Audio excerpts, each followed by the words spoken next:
Cumprimentamos a todos com a paz do nosso Senhor e Salvador Jesus Cristo. Estamos iniciando mais um EBD da TV. Eu sou o pastor Henrique, moro atualmente em Americana, São Paulo. Antes morava em Imperatriz, Maranhão.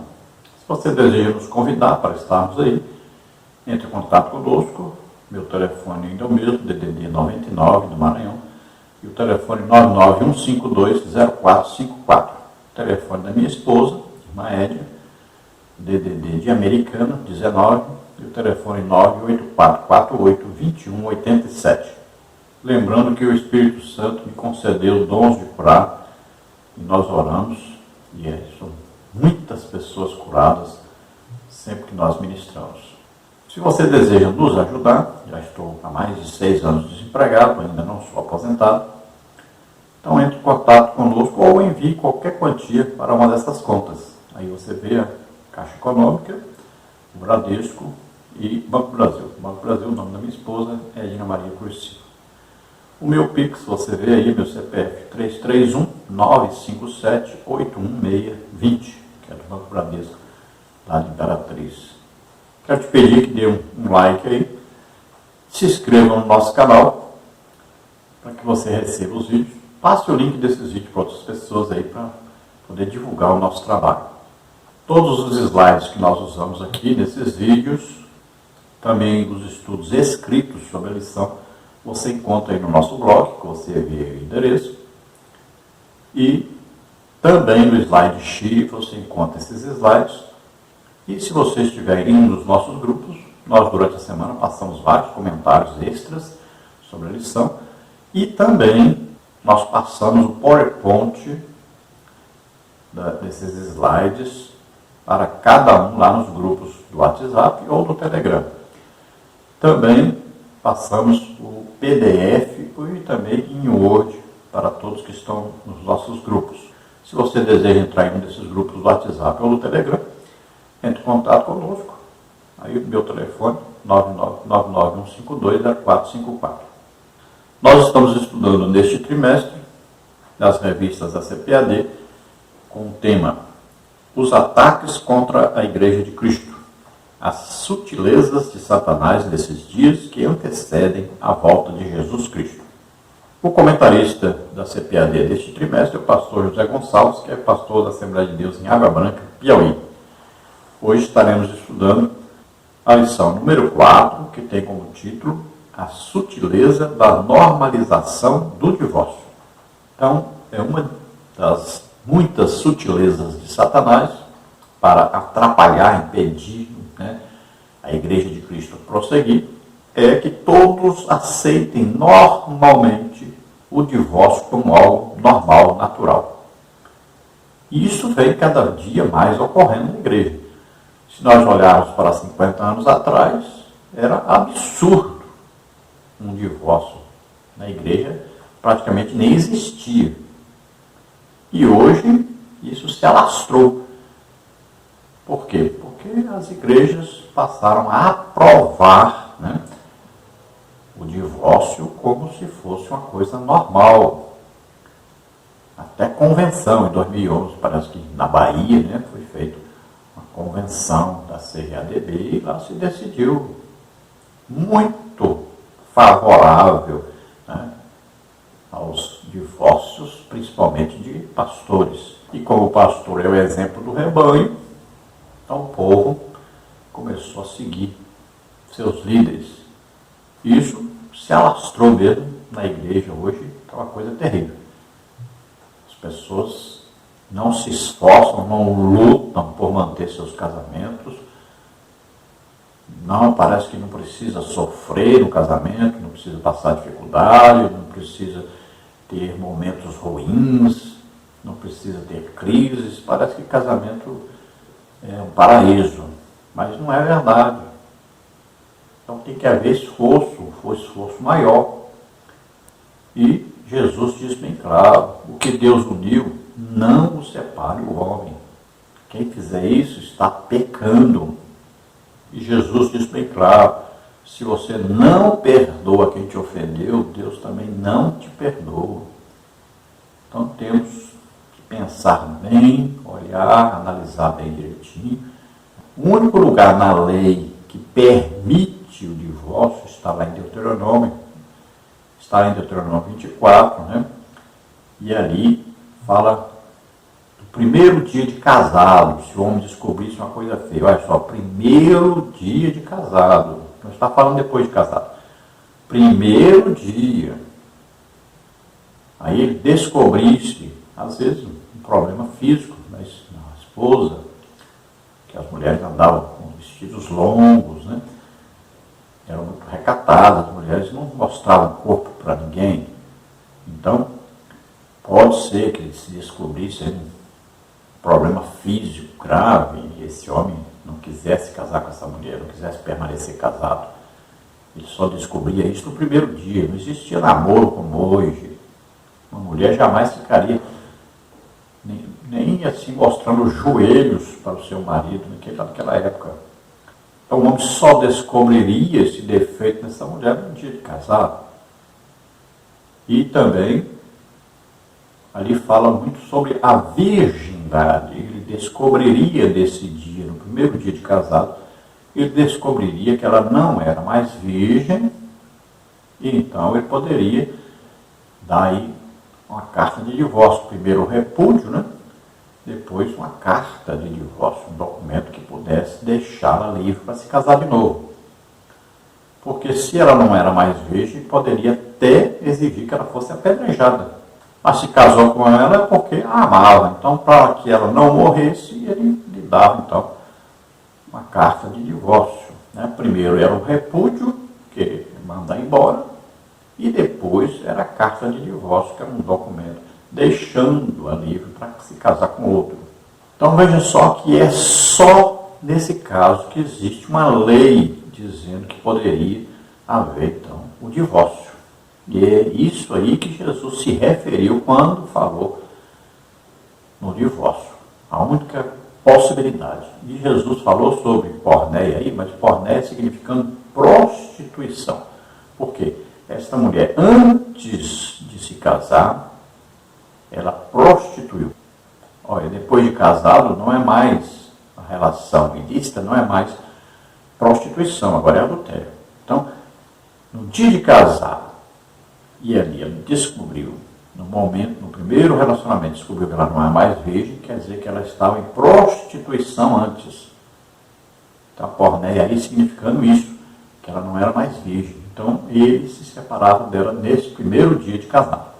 Então, nessa lição, nós vamos ver os seguintes tópicos e subtópicos. Então, nesta lição, nós vamos ver os seguintes tópicos e subtópicos.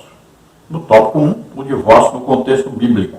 Subtópico 1, o divórcio no contexto do Antigo Testamento. Subtópico 2, o divórcio no contexto do Novo Testamento. Tópico 2, a sutileza da normalização do divórcio. Subtópico 1, o divórcio no seu aspecto legal. Subtópico 2, o divórcio no seu aspecto moral. No tópico 3, nós temos o divórcio e a prática pastoral. Subtópico 1, a pessoa do divorciado. Subtópico 2, o divorciado como cristão. Então vamos ver aí divórcio no Antigo e no Novo Testamento. Vamos ver aí a tentativa de Satanás de colocar o divórcio como normal.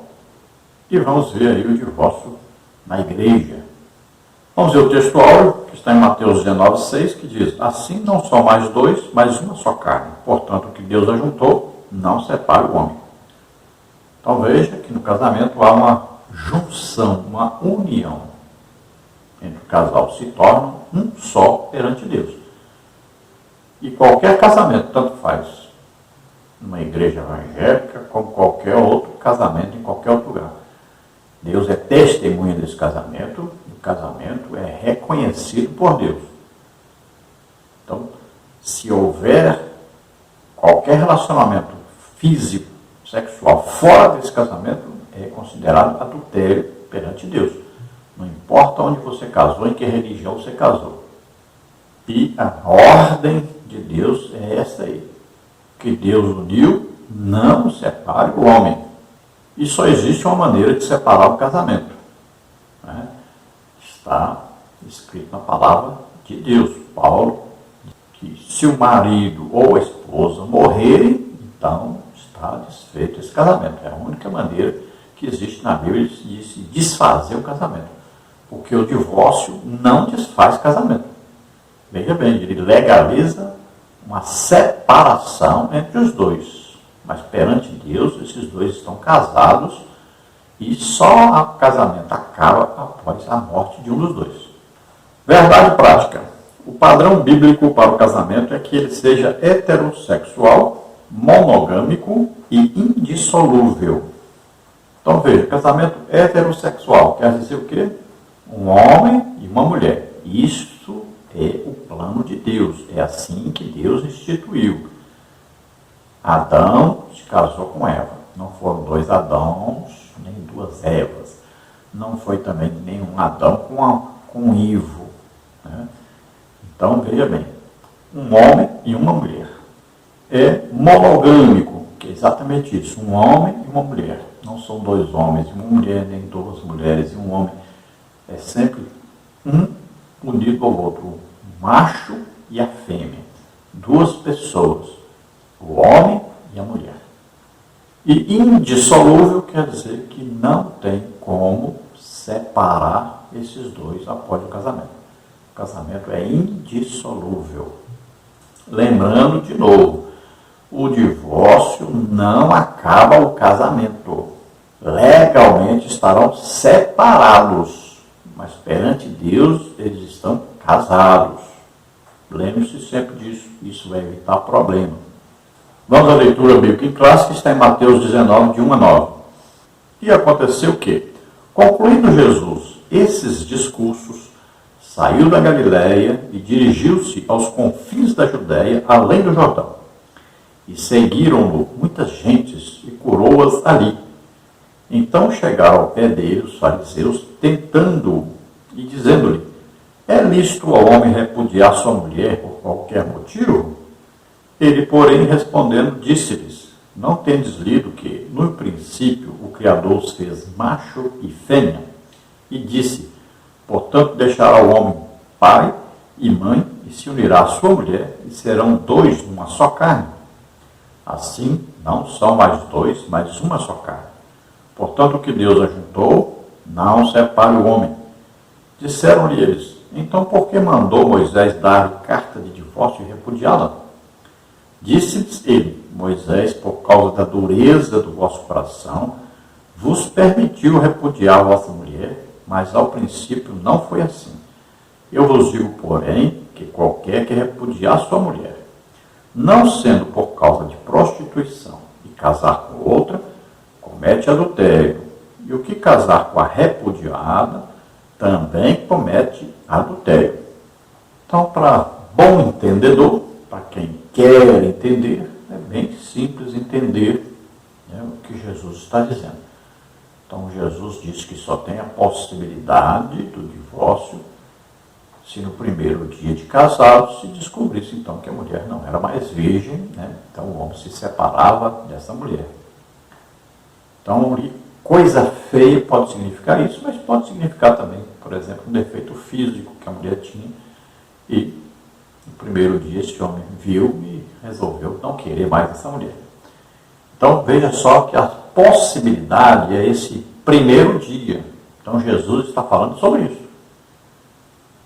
Então, a não ser por causa de prostituição, é exatamente isso. Que a mulher estava em prostituição antes de se casar. Porque ela era solteira, então é prostituição. Então, Jesus está se referindo na lei. E no único lugar na lei que se diz que pode divorciar, é aí, Deuteronômio, falando exatamente do primeiro dia de casado. Então, o casamento é uma coisa muito séria em que a pessoa deve pensar muito antes de entrar nele, sabendo que só se morrer ele ou a esposa, ou os dois, o casamento será desfeito. Só tem essa maneira. Então, uma coisa para a vida inteira. Então, deve-se ensinar mais, né? Deve-se dar mais cursos para noivos aí, né? Para poder os casamentos darem mais certo. Então, tem que evitar assim, esse julgo desigual. Às vezes, uma pessoa muito rica com a pessoa muito pobre, uma pessoa muito culta com a pessoa ignorante. Né? Então, tem que ver essas diferenças aí, como é que vão lidar com isso e sempre pensar. Cada pessoa tem a sua família. A mulher tem a sua família, o homem tem a sua família. Tudo isso tem que ser pensado, explicado, né? Tudo tem que ser visto antes. Aí uma pessoa é crente, a outra não é crente. Imagine o que vai virar esse casamento, né? Então deve-se sempre ensinar as pessoas que querem se casar, para que haja depois um equilíbrio nesse casamento. Porque os casamentos antigamente duravam muito tempo? Porque as famílias se conheciam muito, as pessoas se casavam com pessoas do mesmo nível social, né? Do mesmo nível intelectual, se conheciam, eram da mesma religião. Então esses casamentos mais antigos duravam muito mais. Então hoje as pessoas estão entrando em casamento buscando apenas um prazer sexual, por exemplo, que vai durar pouco tempo. Às vezes estão se casando por causa da condição social do cônjuge. Então existe um interesse em alguma coisa que não pode ser a base do casamento. Então não é paixão que pode levar a um casamento, mas tem que ser um amor verdadeiro. É um amor sacrificial. Deve-se casar para fazer a outra pessoa feliz. Vamos à introdução da lição que diz: o divórcio é entendido como um ato por meio do qual o casamento é dissolvido. Nesse aspecto, o divórcio é a solução absoluta da aliança conjugal, tendo como resultado a anulação de seus efeitos civis. Dependendo da cultura, dos pressupostos religiosos praticados e da motivação que levou à ruptura do casamento, a prática do divórcio pode permitir aos cônjuges contrair um novo casamento ou não. A lição de hoje fará uma análise sobre o divórcio no contexto da cultura bíblica e contemporânea. Devido à tendência contemporânea de vulgarizar o divórcio, tornando-o banal e normal, a presente lição tomará como padrão aquilo que as Escrituras Sagradas ensinam sobre esse assunto. Também se orientará por aquilo que o nosso documento confessional, a Declaração de Fé, ensina e orienta sobre o divórcio. Então, olha só, legalmente, pela lei do nosso país, por exemplo, o divórcio, então, é a anulação do casamento. Diante da lei do país, né, da nossa Constituição Federal, o casamento é dissolvido quando há o divórcio. Então a pessoa está livre para se casar de novo. Isso, a lei do país. Agora, o cristão, a Constituição do cristão, é a Bíblia. Agora, perante Deus, o casamento não é dissolvido, não se acaba. Só tem um jeito de acabar o casamento: com a morte de um dos cônjuges ou dos dois. Então não existe como separar esse casal depois de casados. Aí você vai dizer: mas a convenção da Assembleia de Deus, que foi feita, se não me engano, na Bahia, né, 2011, se não me engano, esse assunto foi principalmente defendido pelo pastor Ezequias Soares, que é pastor presidente em Jundiaí, né? E ali se resolveu então aprovar o divórcio entre os cristãos. Então estavam reconhecendo a lei do país. E a partir dali então houve uma liberação maior, um incentivo até a que os crentes chegassem ao divórcio mais facilmente. E isso se alastrou realmente, não só fora da igreja, como dentro da igreja. As outras denominações também aprovaram. Então, houve esse grande problema e, de repente, os crentes acharam que não tinha mais problema em ser divorciado. Mas, ainda que um anjo do céu desça aqui e diga para você que não tem problema, pode se divorciar, mesmo assim, continua Deus dizendo que não pode. Continua Deus dizendo que odeia o divórcio, como está aí escrito em Malaquias. Deus não vai mudar a opinião dele. Veja bem, Deus odeia o divórcio, continua odiando e vai sempre odiar o divórcio. E o que Jesus disse, o que Deus uniu, não separe o homem, vai continuar sendo a mesma coisa, não vai mudar. Pode os homens fazer lei que quiser, apoiar o que quiser, defender o que quiser, não adianta. Não é permitido por Deus. Não é de Deus o divórcio. Nós vamos ver no tempo de Noé, né, no tempo lá de Sodoma e Gomorra, vamos ver aí que os homens casavam-se e davam-se em casamento. E hoje também a situação é essa. Infelizmente, até dentro da igreja.